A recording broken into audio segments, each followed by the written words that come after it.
I read from the FBI's Office of the Inspector General report, which was publicly released in June 2006. In this section of the chapter, the fifth and final opportunity for the FBI to locate Khalid al-Mihdhar and Nawaf al-Hazmi occur in late August 2001, when it was informed that Mihdhar and Hazmi had traveled to the United States. This is from a review of the FBI's handling of intelligence information relating to the September 11 attacks. Section: Continuing review of the Malaysia meetings in July and August 2001. As discussed above, John, who is Tom Wilshire in the report, the CIA Bin Laden Unit Deputy Chief, was detailed to the FBI's ITOS in May 2001. Shortly before assuming his duties at the FBI, John had asked CTC management to assign a CTC desk officer with getting up to speed on the Malaysia meetings and determining any potential connections between the Malaysia meetings and the Cole attack. This assignment was given to Mary, who is actually Margaret Gillespie. She told the Office of the Inspector General that getting up to speed meant that she would have to research and read the pertinent cable traffic as a schedule permitted. She emphasized that her priority assignment during this period was the credible threats of an imminent attack on U.S. personnel in Yemen. And she said that she worked the Malaysia meetings connecting to the Cole attacks wherever she had an opportunity.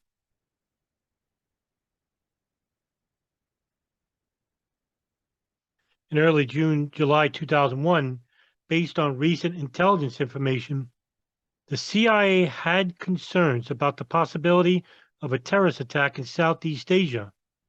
On July 5, 2001, John sent an email to managers at CTC's Bin Laden unit, noting how things look bad in Malaysia. He wrote that there was a potential connection between the recent threat information and information developed about the Malaysia meetings in January of 2000. In addition, he noted that in January of 2000, when Khalid al-Mihdhar was traveling to Malaysia, key figures in the failed attack against the USS Sullivans during the Millennium operation and the subsequent successful attack against the USS Cole also were attempting to meet in Malaysia, and that one or more of these persons could have been in Malaysia at that time. Therefore, he recommended that the Cole and Malaysia meetings be re-examined for potential connections to the current threat information involving Malaysia. He wrote, "I know your resources are strained, but if we can prevent something in Southeast Asia, this would seem to be a productive place to start." He ended the email by stating that all the indicators are of a massively bad infrastructure being readily completed with just one purpose in mind.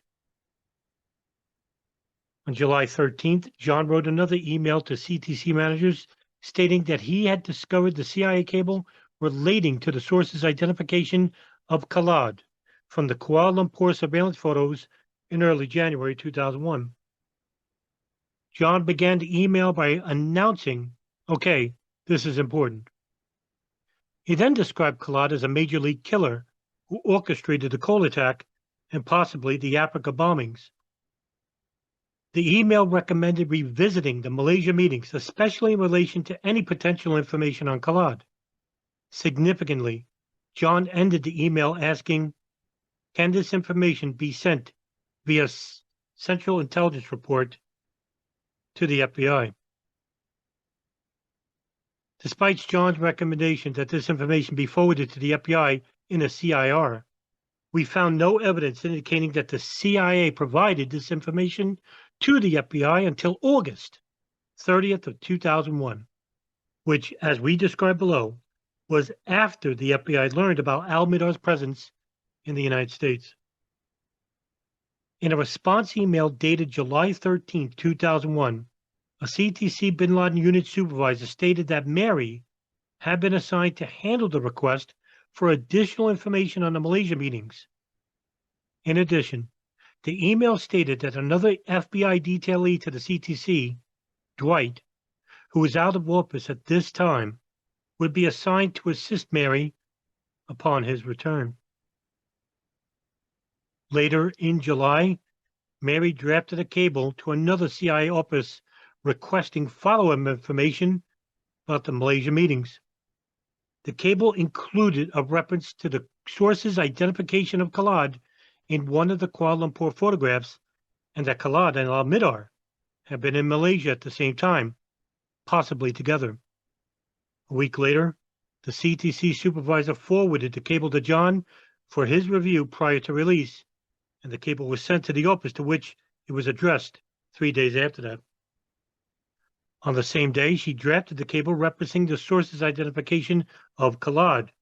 Mary located one of the CIA cables referencing Khalid al-Mihdhar's possession of a U.S. visa. On the same date, Mary also reviewed the CIA cable that stated that visa information had been passed to the FBI in January of 2000. In early August, Mary and Donna being Dina Corsi, continued to discuss the Kuala Lumpur photographs. In an email on August 7th from Donna to Mary, Donna requested a copy of the flight manifest for Khalid al-Mihdhar's January 2000 trip to Malaysia in order to determine whether Fahad al-Quso had traveled with Khalid al-Mihdhar. She also asked if we could get the pictures cleared to show al-Quso. She continued, the reasoning behind this would be that first, we do not have a consensus that the individual with Khalid al-Mihdhar is in fact al-Quso. Second, to determine if al-Quso can identify al-Mihdhar by another name.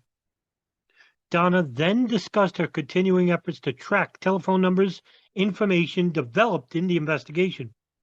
At the close of the email, Donna wrote, I plan to write something up, but perhaps we should schedule another visit and a sit-down to compare notes on both sides. Let me know. In a response email on the same date, Mary wrote, okay, all sounds good. Mary also wrote that she thought Donna had Khalid al-Mihdhar's flight manifest because John had mentioned it, but Mary indicated she would find the manifest. She wrote, I think we will be able to clear the pictures. They are for the passage for Quso, right? Mary also asked whether the FBI would be able to meet with Fahad al-Quso once again. Mary ended the email, I think a sit-down again would be great. And then she mentioned the potential logistics for arranging the meeting. In another email exchange on August 7th, Donna thanked Mary and advised her that the FBI would again have access to Fahad al-Quso. Donna continued by stating that the Kuala Lumpur photographs also would be passed to a foreign government because Quso was currently in its custody. She stated that John could call if he had any questions.